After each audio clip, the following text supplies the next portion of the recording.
ያጠፋሁት ነገር ጣሊያን ሰርቻለሁ፣ ዱባይ፣ አቡዳቢ፣ አምስተርዳም፣ ቤልጅየም፣ ፍራንክፈርት። ወይ ለምን መጣ? አሁን ራት ልንበላ ነው እዛው ቁጭ ብለን የትም ማድረግ ሰበር የወሰነው ጉዳይ የንግድ ዕቃ እንጂ ከተዋወቅን እንኳን ወደ 45 ዓመት አሁን ነው። ሸገር የሚባል ድርጅት ነበረኝ፣ ሌላ ድርጅት ፒኤልሲ ነው፣ እሱም ታገደ፣ ካሴፔ ታገደ። በስሜ ነበር ወደ 30 ምናምን መኪኖች ታገዱ ነበር።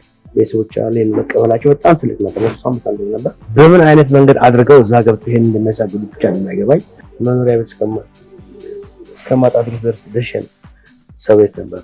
ዝም ብለን ስብር የወሰነ ውሳኔ የወካዮች አጣሪ ኮሚቴ አልወሰነ ውሳኔ እንደገና ወደ ላይ ወጥቶ የሚታገል እዚህ ላይ ብር አልነበረም። አትሊስት 50 ሺህ ብር ምናምን ነበር። አሁን ያ ገንዘብ እንኳን በብር ቢሰጠኝ ወደ ውጭ ልስራበት ብር ዋጋ 1000% ቀንሷል። ዓለም ግባት ካለ እናቆመዋለን። አንከዛለ መቼም ቢሆን ዞርን ያልተመለሰ መጓዛችን አይችልም። ቤት ሁሉ ገዛውላቸው። ዱባይ ሄጄ ነበር። ዱባይ 2 ዓመት ቆየሁ። ተመልሼ ኩክ ሆኜ ሰራ ነበር። ምግብ ሰራ ነበር። ባለቤቴም ታስተናግድ ነበር። ማንነቴን የሚገልጽ ነው። ላመሰግነው የምወደው ሰው የምፈልገው ሰው ቴዲ አፍሮ በደጋጋሚ እስከ መቼ ነው ምንድን ነው አንድ አካል ይበቃል አይልም።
I think that's all about what we have today. So I'm going to give out the mic. We are so grateful. Thank you so much. Thank you so much, ladies and gentlemen. Please give them a huge round of applause as they make their way out of the stage. Oh yes, that is, of course, the amazing representation of the community from My Mahu. Now, ladies and gents, every single journey has a beginning, and right here at Tag Motors, we are privileged to have quite a beautiful and amazing journey that we want you to be a part of. And right about now, I'd like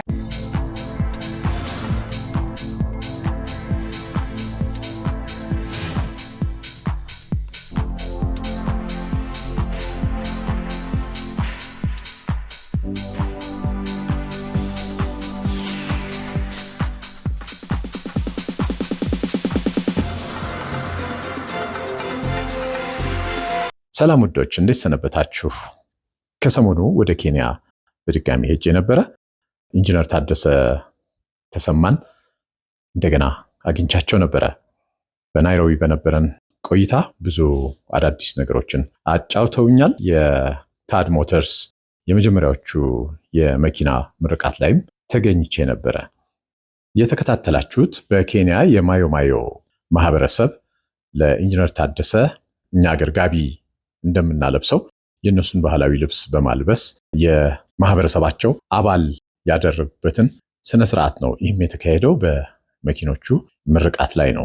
ሌሎችንም ጉዳዮች እና መኪኖቹንም ማየት ከፈለጋችሁ ከኛ ጋር እስከ መጨረሻው አብራችሁን ቆዩ። መልካም ጊዜ። ካለፈው በኋላ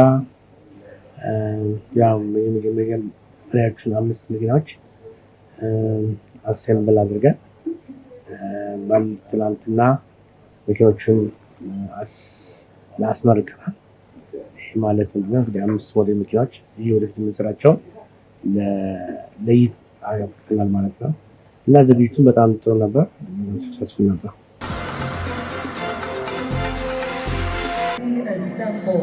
And this is the first time we're having them in the 254. Ladies and gentlemen, our first electric vehicle. Let's hear it for the Habu. Oh yes. That is the Habu, ladies and gents. And of course we're proceeding car by car. And then we're gonna light it up all at once. Thank you so much, Ambassador. Thank you so much, PS. Front of house, we hold the pyros for just a minute so that we may proceed to the other cars. Front of house, if we may hold the pyros for just a minute. All right. PS, CEO, we proceed to the next car and let Kenyans witness history in the making for the first time in the 254. አትሊክ ባለፈው ካደረግነው ቃለ መጠይቅ በኋላ ሪስፖንሱ በጣም ጥሩ ነበር። ያገኘው ሪስፖንስ በስልክም ሆነም በሶሻል ሚዲያም ሆነም በተለያዩ ነገር ጥሩ ሪስፖንስ ያገኘ ፖዚቲቭ ነገር ነው፣ የሚያበረታታ ነገር ነው። አትሊስት ደግሞ ያ ነገር ደግሞ እስቲ አንዳንድ ችግሮች የነበሩትን ታይቶ ወደፊት ተሻሽለው አገር ቤት ቢሆን ያ ነገሮች ተስተካክለው ሰው የሚሰራበት መንገድ ሊኖር ይችላል በሚል ሀሳብ ስለነበረ አይ ቲንክ ከብዙ ህዝብ ጋር ተቀባይነት አግኝቷል። To the Swahili language, the Habu definitely means gold. And let me tell you, the moment you step into this car, everything is definitely golden. Capture the moment, make sure that you tag us at Todd Motors SEZ on Instagram.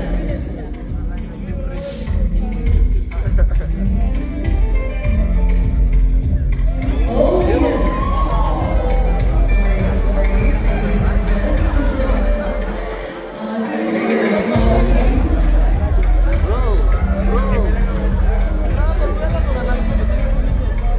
Sincere apologies, ladies and gents. As you can see, every moment is definitely electric. We will not compromise with any.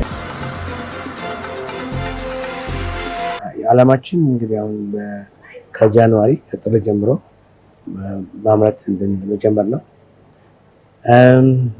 እንግዲህ በቀን እስከ 10 መኪና ለመስራት ሀሳብ አለ። ከዛ ደግሞ ዋናው ግን ዓላማችን በዚህ ዓመት መጨረሻ ላይ በሚቀጥለው ዓመት መጨረሻ ላይ የመኪናዎቹን ባትሪ እዚህ ለማምረት ቦዲውን ለማምረት ይሄ ማለት ደግሞ በጠቅላላ ወደ 75 እስከ 80% ሎካል ፕሮዳክሽን መስራት ነው።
ስሜቱ በጣም ከባድ ነው። ሚክስድ ፊሊንግ ነው በእውነቱ። ይሄንን ስራ አገሬ ገብቼ ሰርቼው ቢሆን ኖሮ ደስታው ከፍ ያለ ነበር። ግን ያው ከነበሩ ሁኔታዎች ብዙ ነገሮች ስለነበሩ ለመስራት እንደማልችል ስላመንኩ እዚህም ሰርቼ መውጣቴ እና እዚህም ያገኘው ድጋፍ እንምጠቅ ከመንግስትም በኩል ከተለያዩ ድርጅቶችም በኩል ይህ ስራ እንዲሰራ በጣም ብዙ ድጋፍ ስላገኘ አትሊስት ያው ያልነበረኝን ቪዥን እና ራዕይ ለማሳካት በመቻሌ በጣም ደስ የሚል ስሜት ተሰማኝ። እስቲ እንግዲህ ምናልባት ያው ምን እንደሆነ እግዚአብሔር ወደፊት የሚያውቀው ከእግዚአብሔር ውጭ ምን ማድረግ አይቻልም። ምናልባት ወደፊት ሀገር ተመልሰን የምንሰራበት መንገድ ሊኖር ይችላል። እስከዛው ጊዜ ድረስ እዚሁ ይህንን ስራ ለመቀጠል ነው። ከባለፈው ዝግጅት በኋላ ብዙ ሰዎች አንተ እንዳገናኛቸው ይናገራሉ። አንዳንዶቹም አገናኝቻቸዋለሁ። ቴክኒካል ብቃትም ያላቸው እንዲሁም በሌላ አንተ ጋር መስራት የሚፈልጉ ብዙ አጋራለሁ። አንተ ጋር እንዴት ነበር? እኔም በጣም ብዙ ጥያቄ ነበር። ብዙ ሰው ጥያቄ ነበር። የገረመኝ ነገር ብዙ ፕሮፌሽናሎች ይሄን እውቀት ያላቸው ሰዎች ከኢትዮጵያም ከኢትዮጵያ ውጭ የተለያዩ ቦታዎችን ያሉ ኢትዮጵያኖች በዲያስፖራም በኩል ብዙዎቹ ያው ከኔ ጋር አብሮ በቴክኒክ ደረጃ ለመስራት በተለያዩ ነገር ለመስራት ፈቃደኛ ሆነው እንደውም የተወሰኑ ሰዎችን እዚህ ድረስ መጥተው አናግረውኛል እና ይሄ በጣም ፖዚቲቭ ነው። ግን አሁንም ይሄ ሁሉ ሲሆን ያው ሀገር ቤት ብናደርገው ነው የተሻለ ነበር ብዬ አምናለሁ። ግን ያው እንግዲህ እስከዛ ድረስ ነገሮች ተካከሉ ድረስ እንግዲህ እዚህ መሞከር ነው። ከሀገር ውስጥ ባለሀብቶች ሊሆኑ ይችላሉ፣ የመንግስት ባለስልጣናት ወይም ተቋማት ሊሆኑ ይችላሉ። ያው በስልክ በእንትን ኮሚኒኬሽን ያገኟቸው ያነጋግሯቸው ሰዎች አሉ። በስልጣን ደረጃ ያሉ ሰዎች አነጋግረውኛል። ያው እንግዲህ ነገሮች መለወጥ ያለባቸው ነገሮች አሉ። አንደኛ ለተሰራው ችግር የተፈጠረው ችግር እውቅና መሰጠት አለበት። አሁንም ቢሆን ደግሞ አንዳንድ የሚያሳዝን ነገሮች እየተሰሩ ስለሆነ እነሱ ሁኔታዎች ላይ ያሉ እንደገና ወደዛ ነገር ማሰብ በጣም ይከብዳል። We have our amazing community from My Mahiu. We're going to bring him on stage. We're going to feast our eyes on the screen and we're going to get Kenyan as we dance along and vibe along to the amazing tunes of our community. Ladies and gents, please give them a warm welcome and a huge round of applause. Karibu sana. Thank you so much. Thank you so much. Distinguished guests, how are you this afternoon? We are privileged here as a community from Maimahio because of our brother here, Tan. Actually, what you don't know about him is that we have accepted him as our own. He's now an elder. So, without much ado, we are going to present him with the Akimasai song as a welcoming and appreciation, because we appreciate him because he's one of the investors that came there at the Special Economic Zone Naivasha. አንዱ ትልቁ ችግር ፈጣሪ የነበረው ዘመን ባንክ ነው እና ዘመን ባንክ ንብረትን ሸጦ ያላግባብ ሸጦ ገንዘብ ወስዶ ነበር። ያንን 8 ዓመት ተከራክረው ከስር ፍርድ ቤት ጀምሮ እስከ እንግዲህ ሰበር ድረስ ተወሰነበት። ከዛ እንግዲህ የትም ሀገር ቢሆን ሰበር ላይ የህግ መሰረት ያልቃል። ግን አይሆንም ብሎ ወደ ተወካዮች ምክር ቤት አጣሪ ህግ አውጪው አጣሪ አካል ሄዶ የፌዴራል ፍርድ ቤቶች ፕሬዝዳንት፣ ምክትል ፕሬዝዳንት ለ11 የተለያዩ ባለሙያዎች ባሉበት የተወካዮች ምክር ቤት አጣሪ ኮሚቴ አይቶ ነገሩ አግባብ አይደለም እንዲከፈለኝ ወስኖ ነበር። እንግዲህ አሁን ከዛም አልፎ የፌዴሬሽን ምክር ቤት ደረጃ በዛ ደረጃ እንደገና ታገደ።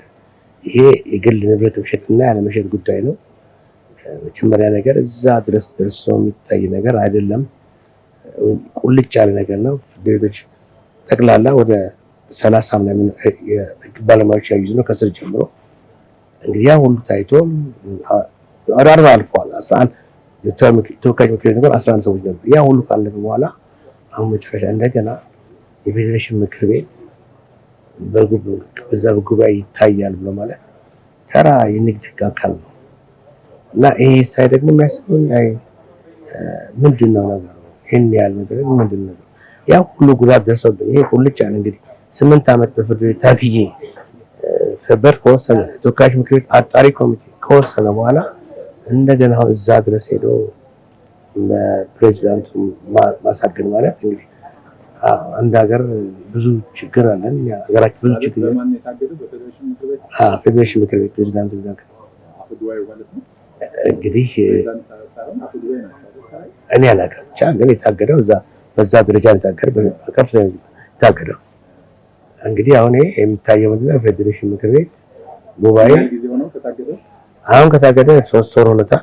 አሁን ግን ከዚህ በኋላ ያው እንግዲህ ማለት ፌዴሬሽን ምክር ቤት ለሚጣመት ምርጫ ስላለ እዛው ካለው ወረፋ እንኳን ስታይ ይሄ አሁን በዚህ ይታያል ብዬ አይታሰብም። የሚቀጥለው ደግሞ ዓመት ምርጫ ስላለ እንግዲህ ያው ተጠብቅ ነው። እንግዲህ 8 ዓመት ጠብቄያለሁ።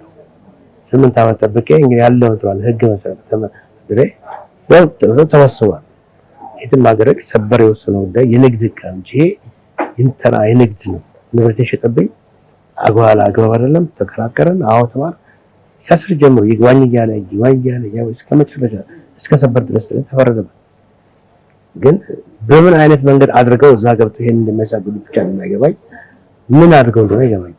እንግዲህ አንድ ሀገር ኢማጂን አሁን በውጭ ሀገር ደረጃ ብታየው አሜሪካ ላይ አንድ ሰው ንብረት ሲጥበት የአሜሪካ ሴኔት የሁለት ግለሰቦች ሽያጭ ሰማል በስብሰባ የሚያይበት ማለት አገር ትልቅ ችግር እያለ ብዙ መስራት ያለበት እንደዚህ ታሪክ እዛ ደረጃ ድረስ ማድረሱ ሞራል ይነካል። እንደውም ከሞራል መንካት አልፎ ያ ተስፋ ያስቆርጣል። በቃ ምንድነው ነገር ይሄ ሁሉ ግፍ እንደተሰራ ይታወቅ። አሁን ይሄ ደግሞ ቁልጭ ያለ እሺያስ በኮረፕሽን እንደምንም ተባለ ይሄ ቁልጭ ያለ ንብረት ሽጦብኝ ተከራክሬ ያወጣው እና ምንድነው ይሄ በጣም ያሳዝናል። እና ይሄ የሚያሳየው ኮምፕሊትሊ በቃ ህግ የሚባል ነገር የለም። ህግ የሚባል ነገር እንደፈለገ ነው ሰው የሚመነጨው።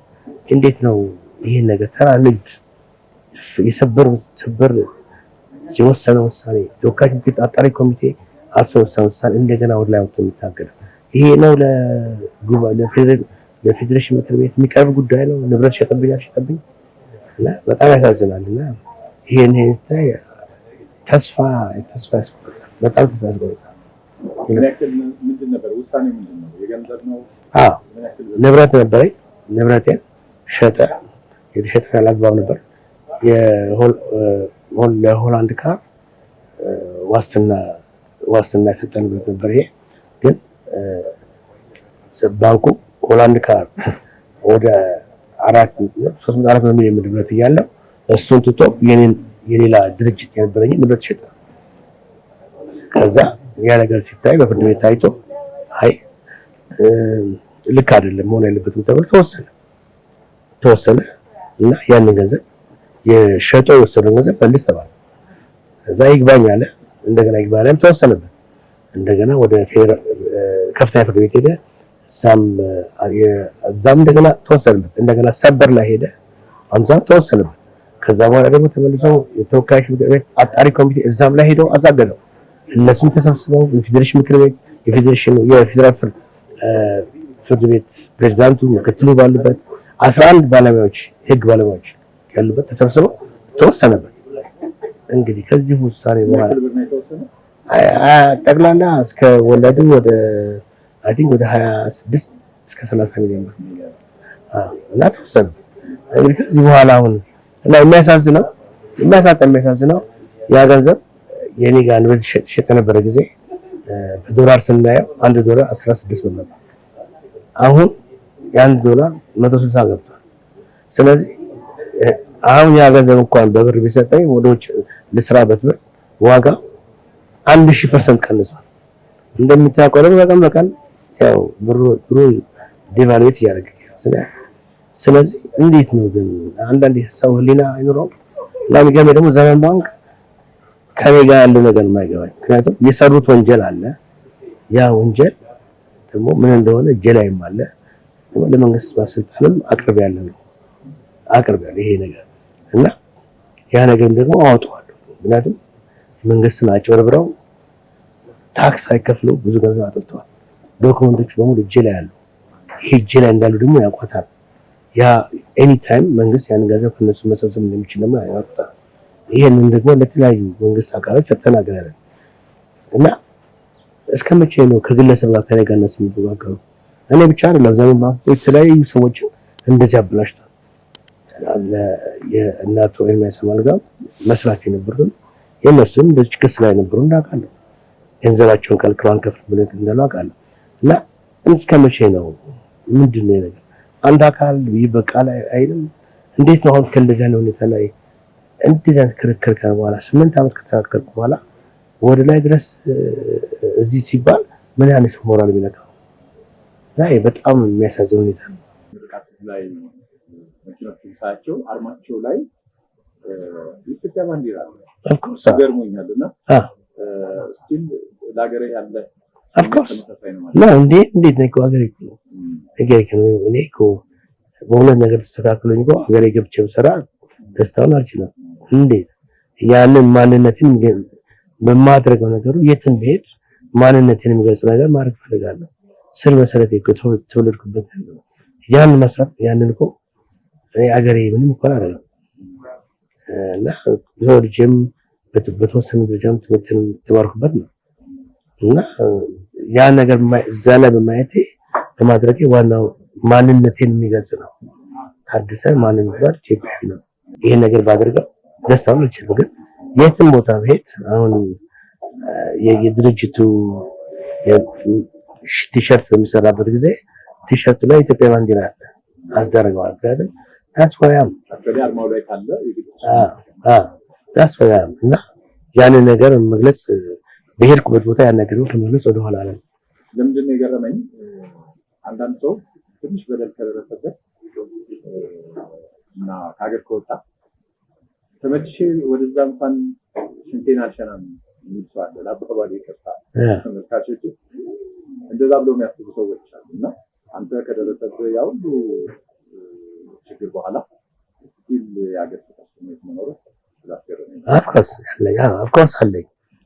ይሄን ማንም የሚፈቀው ነገር አለ እኔ ከሀገሬ ጋር ችግር ያለኝ ግን አንዳንድ የተለያዩ ስርዓቶች የሚደረጉ ነገሮች ስላሉ ያ ነገር ለምን አልሆነ ነው ሰርተን አብረን እንጠቀም ሀገር እንጠቀም የሚል ነው እና መቼም ቢሆን ዞርን ያ ተመልሰን መጓዛችን አይቀርም።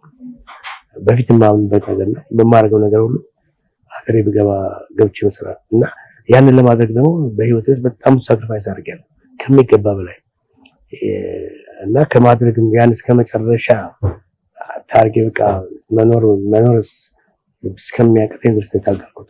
ከዛሬ ነገ ያ ስለሆነም ነው ሌላ ወጣችን ሞክራልኩ እንጂ ከሀገሬ ጋር ጸብ ኖረኝ አይደለም።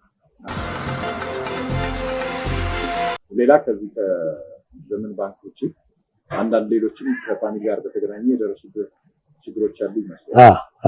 ስለሱ ነገር እንግዲህ ምንድን ነው የሆነው ቤት ለእናቴ ብቸኛ ልጅ ነኝ እና ያን የሚያለው ካሴፕ የሚባል ድርጅት ነበረኝ።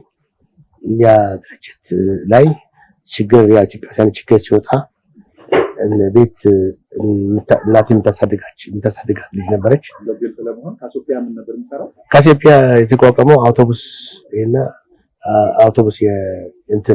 የከተማ አውቶቡስ ሰርታ ነበር ሀር የሚባል እሱ ማኒፋክቸር ለማድረግ ነበር የሰራችው ሌላ ፋብሪካ እና ለዛም ሰርቪስ ሴንተርም ነበረ መኪናዎች ሜንቴናንስ የምንሰራበት እዛ ላይ ቤት እናቴ የምታሳድጋት ልጅ ነበረች። ያቺ ልጅ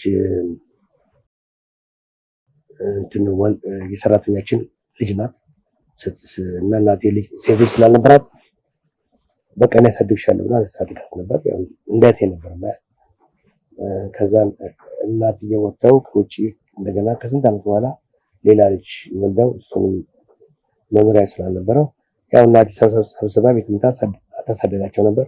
ከዛ አስተማርኳቸው፣ ብዙ ነገር አስተማርኳቸው፣ ብዙ ነገር ደረሱ። ቤት ሁሉ ገዛውላቸው። ያን ችግሩ ጊዜ ከሀገር ውስጥ ከወጣ በኋላ ያችን ልጅቷ ፍርድ ቤት ሄዳ እኔ ነኝ የወርቄ ብቸኛ ልጅ እኔ ነኝ ብላ ልጅቷ ታደሰ ልጅ አይደለም እኔ ነኝ የወርቄ ልጅ ብላ የውርስ ወረቀት አውጥታ አርፋለች። ከእናቴ ካደረገ አልነበረችና አወጣች። እዛ ደግሞ የልጁ ደግሞ ሚስት ለኔ ውክልና ሰጥቻት ነበር። ያው ሌላ የስጋ ዘመድ የለኝም፣ ስለዚህ ሰጥቻት ነበር። እሷ ደግሞ በሰጥቷት ውክልና እና እሷ ተስማምተው ድርጅቱን በ600 ሺህ ብር ሽጦልናል ብለው ስመጣ የምን ድርጅት አለ ተባልኩኝ። የራሴ መኪና ሰጥቷቸው ነበር የምጠቀምበት። እሱንም የምን መኪና ሰጥተናል አሉ። በኋላ ሰማ እንትናሉ እና ፍርድ ቤቱ ምንም ነገር ዝም ብሎ ማንም ሰው ገብቶ አሁን በጣም የሚያስፈራ ነገር ፍርድ ቤት ሄዶ በቃለ መሃላ እኔ ነኝ ብቸኛ ልጅ ካለ አዲስ ዘመን ጋዜጣ ላይ ይለጠፋል፣ ቀበሌ ይለጠፋል። እንግዲህ አዲስ ዘመን ጋዜጣና ቀበሌ የሚያነብሰው ስንት ነው? በ15 ቀን ይጠብቃል። በዛ ጊዜ ውስጥ ካልመጣ ይጸድቃል። ከዛ ወራሽ ነው ማለት ነው፣ ንብረት ተወሰደ ማለት እና ተመልሰው በመጣበት ጊዜ ስታገኘው ድራሽ ጠፍታ ማለት ነው። እንደዚህ አድርገው ወንቦ የኔ ነው ብለው እንታሉ። ከዛ ፍርድ ቤት ክርክር ላይ ነው ያለው። አሁንም ያው እድሜ ልክ የማያልቅ ክርክር ያው ታወቀ በኮረፕሽን የተሞላ ፍርድ ቤት ስለሆነ አሁን ክርክር ላይ ነበር። በዛ ቆማል። ይሄ እንግዲህ ሁሉም ሰው የሚያውቀው ነገር ነው። ግን ያው ዞሮ እንትና ነው አጣውት ነበር። ምንም ኪናዬን ሁሉ ምናምን የለህም ብለው ግጥም አልካሉ። ከዛ ያው ራሴን እቃዎች ማሽነሪዎች ሁሉ የራሳችን ነው ብለው ወስዳቸው። ይሄ እንግዲህ ምንድነው በፍርድ ቤት እና ፍርድ ቤት ተወሰነበት አስረክብ ሲባል ማህተም ይዞልኝ መጣ እና ይሄ ነው ያለው እንግዲህ ሰርቪስ ሴንተር እየሰራ እና ያ ስራ ላይ ያለ ነው አይስራል። አሁን ስሙን ቀይረውታል። ስሙን ቀይረው ሰንሰለት ሞተር ስለዛ ያደርጋል ያለው ያ ቆማል። ግን ይሄ ነው እንደዛ ነገሮች አሉ የሚሰራው እና ይሄ በተለይ ለዲያስፖራዎች ለነሰው በጣም ጥንቃቄ የሚያስፈልግ ስራ ነው። ምክንያቱም አንዴ ሀገር ከወጣ እዛ የዋን መጫወቻ ነው የምትነብራትም በአየር ላይ ነው የሚበላው። ዘይት ሜዳ የምትከራከርበት መንገድ የለም። ብትከራከረው 15 ዓመት ተጃለ። ስለዚህ ዋጋ የለም። በማከብ ንብረት ይሸጣል ያለት ከዛ በኋላ ምን ታደርጋለህ? ምን ማድረግ አትችልም። ያ ከባድ ነው። እስቲ ከኢትዮጵያ በኋላ ሆላንድ ተመልሳ ምን አደረገ? እንግዲህ መጀመሪያ እንትን ነበርኩ። ከኢትዮጵያ በኋላ ዱባይ ሄጄ ነበር። ዱባይ 2 ዓመት ቆየሁ። ዱባይ ሬስቶራንት ነበረኝ። ከሬስቶራንት ላውንጅ ነበረኝ። ያን ጊዜ በጣም ብዙ በኢትዮጵያ ባለሀብቶች መገናኛ የሚሆን ኢንተርኔት ልጅ አንጅ ነበረኝ። ከዛ ደግሞ ከተማው ላይ የኢትዮጵያ ሬስቶራንት ነበር። እዛ ሰራ ነበር። ግን ከጊዜ በኋላ ወደ ሆላንድ ተመለስኩ። ሆላንድ ተመለስኩና በጣም ለግዠሪ ጥሩ ቦታ የሆነ አሪፍ ቆንጆ የኢትዮጵያ ሬስቶራንት ጎጆ የሚባል ትላልኩ። በጣም ጥሩ ነበር። በጣም ሃይ ክላስ ነበር። ግን ያው እዛ ላይም አይ ቲንክ አንድ ሰው ኢንተርቪው ላይ ኮመንት እዛ ላይ እዛ ላይ ተመልሼ ኩክ ሆኜ ሰራ ነበር። ኢትዮጵያ ምግብ ሰራ ነበር። ባለቤቴም ታስተናግድ ነበር። አብረን ሁለታችን ሰራ ነበር። እኔ ምን ለእገሌን ብዬ ለስራ አልቅ መስራት መኖር ካለብኝ ሰርቫይቭ ካለ መስራት አለብኝ እና እዛ ገብቼ ሰራው። ሰራ ቆየሁኝና ከዛ ልክ ያው ለውጡ መጣ ሲባል እንደው እንግዲህ የነበረኝ እምነት ስለነበረኝ ያንበቱን ቤቱን ዘግቼ እንደገና ወደ ኢትዮጵያ ተመለስኩ። ያው ተመለስኩኝ። ከዛ ደግሞ እያለ ባለበት ቦታ ለበቱ ሲሸጥ የማን መጫወቻ ሲሆን አየሁ። ፍርድ ቤትም ነገሮች እንዳልከታተል ብዙ ተጽዕኖ ነበረበት። በመጨረሻም ያው ንብረቶቹ ተሸጡ አይባልም፣ ነፃ ተሰጡ እንጂ ያ ንብረት ተሸጠ አይባልም።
ሙዚቃ እወዳለሁ። ስለምወድ እንደ ፕሮሞተር ብዙ ሰርቻለሁ። የታወቁ አርቲስቶች ማህሙድ፣ አስቴር፣ ቴዲ አፍሮ በተደጋጋሚ የሮብ ዱባይ ምናምን ሰርቻለሁ። አስቴር ሰርቻለሁ፣ እንደ ማህሙድ፣ ለሸዋንዳኝ እንደዚህ ብዙ አርቲስቶች ሰርቻለሁና ያን ነገር ነው የኢትዮጵያን ካልቸር ያለው ውጭ ለማስተዋወቅ ነው። አንዱ ለምሳሌ አንዱ የቴዲ አፍሮ ሾው ሆላንድ ሲሰራ 2 ሰዓት ሙሉ ላይፍ ዳሽ ሆላንድ ላይ ነው የሚተላለፍ ያደረገው። አለና አወዝ ቬሪ በጣም ደስ ነበር እና ብዙ ሰርቻለሁ። እንትን ላይ ያለው የራሳችን ካልቸር ባህላችን ማስተዋወቅ ስለሆነ ደስ ይለኛል እና ያው ብዙ አርቲስቶች ማለት ያቆኛል። ዱባይ ሰርቻለሁ፣ ጣሊያን ሰርቻለሁ፣ ዱባይ አቡዳቢ አምስተርዳም፣ ቤልጅየም፣ ፍራንክፈርት እንደዚህ ብዙ የተለያዩ ሀገሮች ላይ ፕሮሞሽን ስራ ሰርቻለሁ እና ብዙ ሰዎች ላይ አርቲስቶች ጋር ብዙ ተቀባይነት አለኝ እና ደስ ይለኛል። ወደው አንዳንድ ገጠመኞች የሉም ከአርቲስቶች ጋር በተያያዘ? አይ እኔ አትሊስት ከማን ብዙ ሁሉም ሙዚቃ አርቲስቶች ጋር ስንሰራ በፕሮፌሽናል ደረጃ ነው የምንሰራው እና በሙሉ ሁሉም አርቲስቶች ደግሞ አፕሮች የምንደረገው በፕሮፌሽናል ነው። ያ ስራ ላይ ሁሉም ፕሮፌሽናል ነው የሚሰራ። አንዳንድ ጊዜ አንዳንድ ነገሮች ቢኖረው ግን ብዙ ጊዜ ያው የፕሮፌሽናል ስራ ስለምንሰራ ጥሩ ነገር ነው እንጂ ይሄን ያህል ትናል እንደ ቢዝነስ ብቻ ነው ተሰራ የነበረው ወይ የተለየ አንተም ሞክራቸው ነው?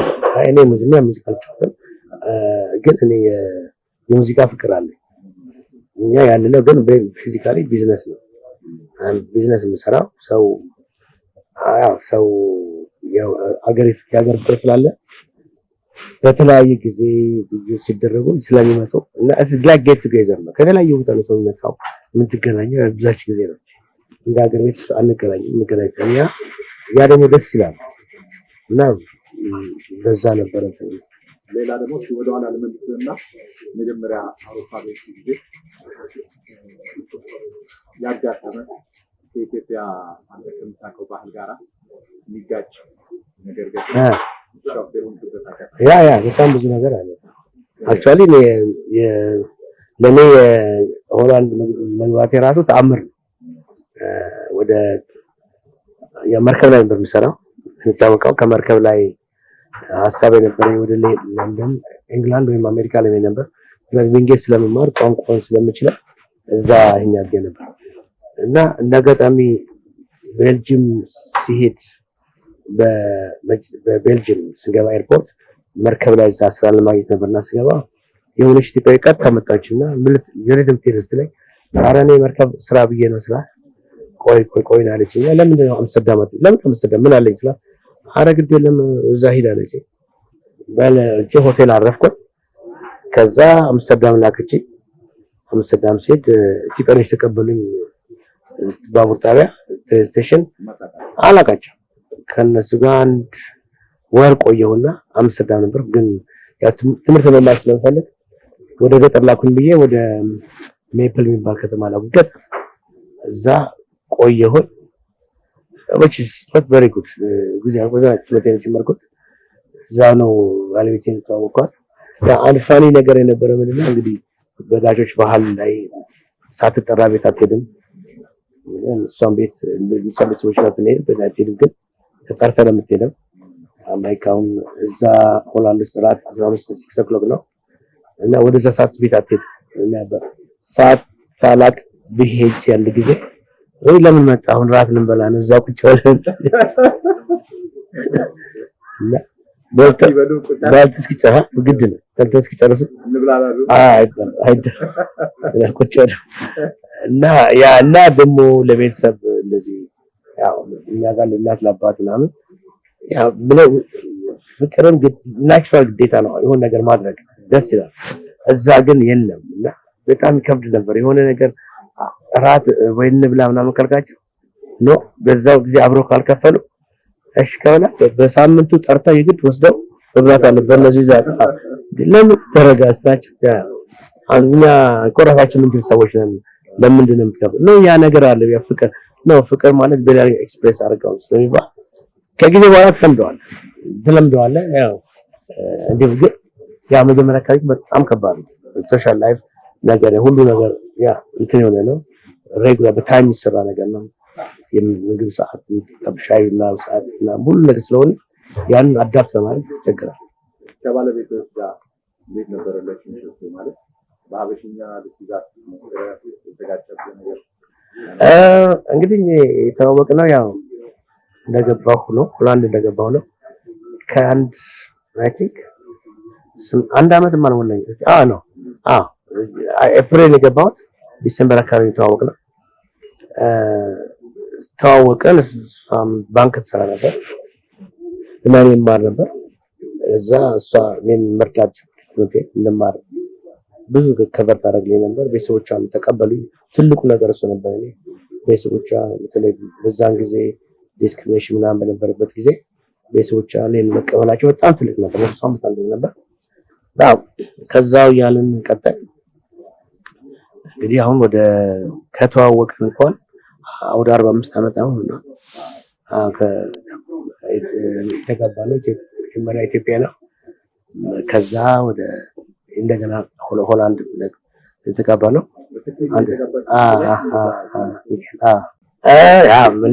እኔ እናቴ ናት ብዙ ጊዜ በጣም ፑሽ ያደረገችኝ አንድ ጊዜ እሷ ምን ያተከለና ምናምን ነገር ምንም አይነት ነገር ይሄን ኢንዴፕስ ነገሩን ታውቀው አይደለም።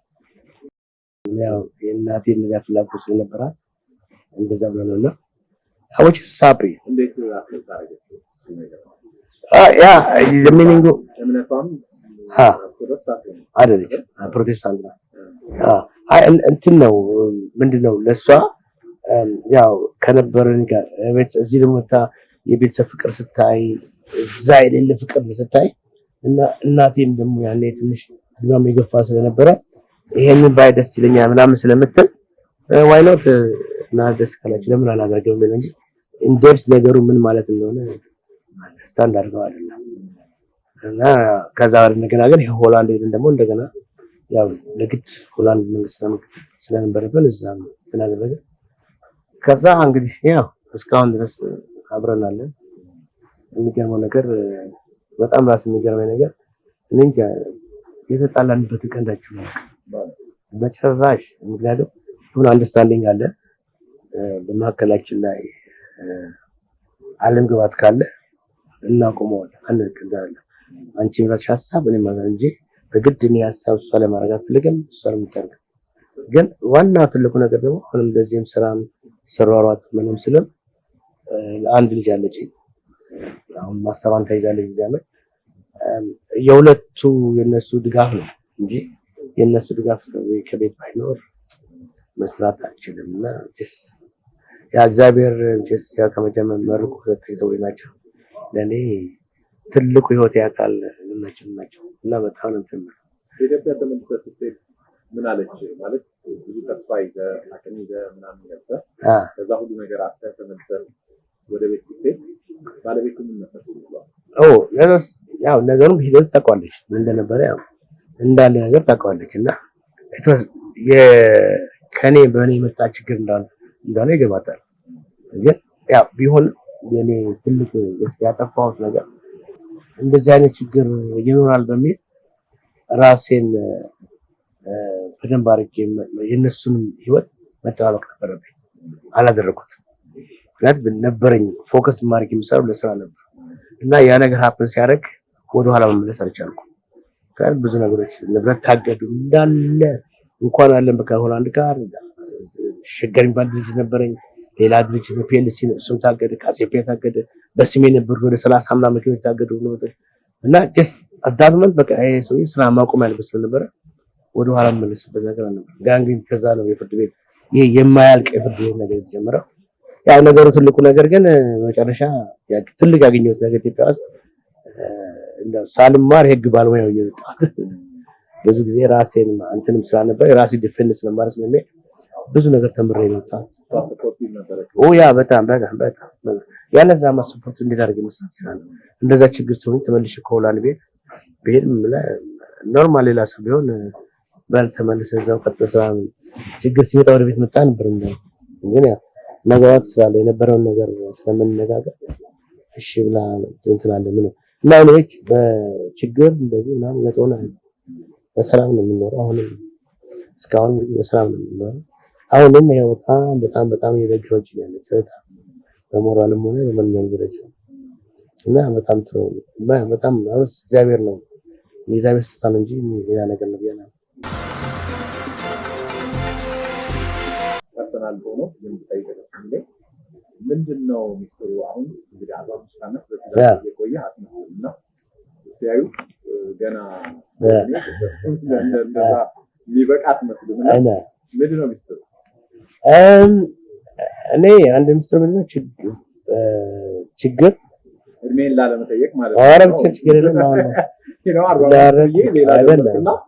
ታስበው 62 ላይ ነው እና እኔ ምንም እንትን አለ እኔ ትልቁ ነገር ምንድነው ችግር በሚኖርበት ጊዜ ኦኬ ያን ችግር አክሴፕት አደርጋለሁ እና ያን ችግር ወደ አንድ ቦታ ፖስት አደርጋለሁ እና እዛ ላይ ምን ሳለከሳለሁ ቶሎ ብዬ ወደ መፍትሄ እሄዳለሁ። ሶሉሽን እፈልግለታለሁ። ሶሉሽን ካላገኘው በሌላ ነገር ስራ ሰርቼ መቀጠል እፈልጋለሁ። ዳይናሚክ የሆነ ጭንቅላት አለኝ። በጣም ዳይናሚክ ነው። አንዳንዴ ራሴ ይገርመኛል እና በዛ ነው ራሴን የምጠብቀው። ራሴን እንደዚህ ሆነ እንጂ ይሄ ሁሉ ንብረት ተበልቶብኝ ተነጥቆ ተዘረፌ ቆሜ መሄድ ለራሱ የሚገርም ለብዙ ሰዎች ነው። ሳላብድም ሆነ ኢትዮጵያ ውስጥ ያሳለፍኩት ነገር ከባድ ነው። መኖሪያ ቤት እስከማጣ ድረስ ደርሼ ነው ሰው ቤት ነበር ትንብለም በጣም ተውና ለሚቀርና ያው ቤተሰብ የለኝም፣ ብቸኛ ነኝ፣ የስጋ ዘመድ የለኝም፣ ማንም ነገር የለኝም።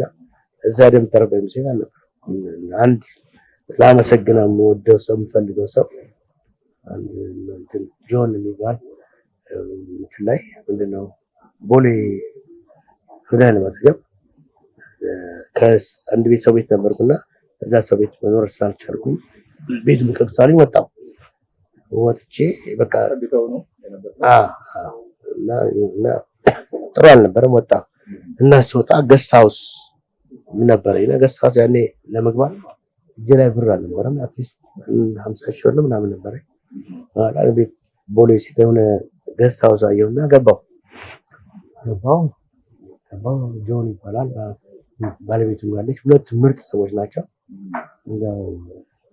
ከዛ ገባሁ ተቀመጥኩ። በቃ ታሪኬን ስማወቁ 2 አመት ማረሳ 2 አመት ምንም ነገር ክፈል ብሎ ሳያስጨንቁ ነፃ አይደለም በመሀል ከፍያቸው በመሀል ከፈልኳቸው ሸገር ያን ጊዜ አለ የተወሰነ ትንሽ ነው እንጂ ኦልሞስት በእነሱ እጅ ነበር እና 2 አመት ኦልሞስት 1 አመት ከ6 ወር ምናምን እዛ አንድ ቀን ፊት ሳያጠቁርብኝ ሳይሉን ተነስቼ እንደቤት ቁርስ በልቼ የሚያው እና ያኔ ያው እዚህ ዘመን ባንክ ጭጭ ላይ ስለነበር ያንን ጊዜ ለማሳለፍ በጣም ጓደኞች ነበሩልኝ ምናምን ግን ያን ጊዜ እዛ ቦታ ደርሰው ያሉኝ እነሱ ናቸው እና አሁንም ጆን አሁንም ቴንክ ዩ ሶ ማች በጣም ነው የማመሰግነው ላደረጋችሁት ነገር እግዚአብሔር ነው ሁለት አመት እና ያ ቴንክ ዩ ሁለት ባለቤትንም በጣም ነው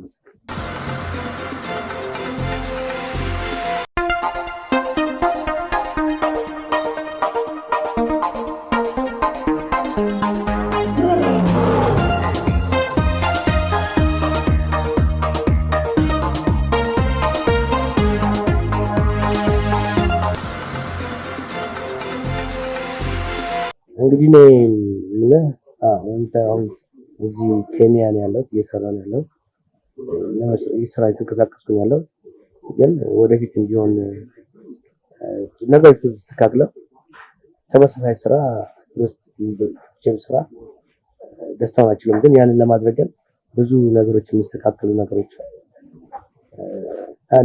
አለኝ። እውቅና ለተሰራው ግፍ እውቅና መስጠት አለበት ማመን አለበት። ያ ነው ሪሃቢሊቴሽን ለመግባት መጀመሪያ የነብይ ችግሮች መሳደር አጥብቼም ቢሆን ይሄ ችግር ይሄ ነው ብሎ ማወቅ አለብኝ። ሁሌ የሚከለክለኝ ነገር ነው ምንድን ነው ያጠፋው።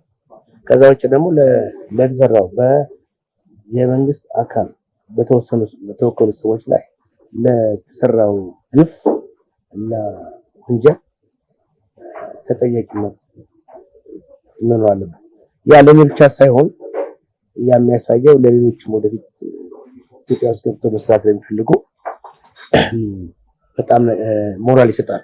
ችግር ይመጣብኝ ገብቼ መስራት ይላል እና አንድ ነገር መናገር ፈልገው ወደንም ጠላንም የት እንኳን ኢትዮጵያ ነው አፍሪካ ነው ሀገር የምታርከው በሀገሯ ልጆች ነው።